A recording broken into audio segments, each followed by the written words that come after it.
ये देखिए जी बेनज़ीर दफ्तर के हालात चेक करें। ये अभी मैं थोड़ी देर में दिखाऊंगी कि यहाँ पर धक्का मुक्की कैसे होती है। इस तरफ दूर तक बहुत ज़्यादा लोग हैं। आई थिंक मैं भी आई थी यहाँ पर फॉर्म जमा करवाने के लिए। बच्चों के सर ने बोला था तो मैं भी आई इसी ही रस्में करवा के चली जाती हूँ। लेकिन यह ना कि यहाँ पर आकर मैंने रश को चेक किया तो अस्तगफुरुल्लाह इतना रश है।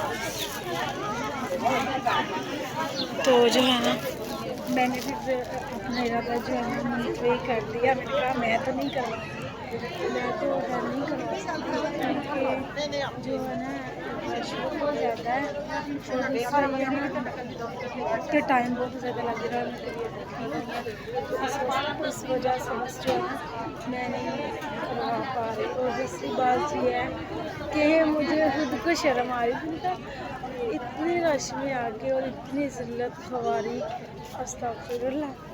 तो मैं सोचा जब ये धक्का मुक्की करेंगी ना तब थोड़ी सी मैं वीडियो बनाऊँगी उसको फिर मैं आप लोगों को दिखाऊँगी कि बेनज़ीर दफ्तर में होता है क्या। मेरे ख्याल से दरवाज़ा खुल गया है तो अभी मैं आप लोगों को दिखाती हूँ। जैसे दरवाज़ा खुलता है वैसे दिखाऊँगी। तो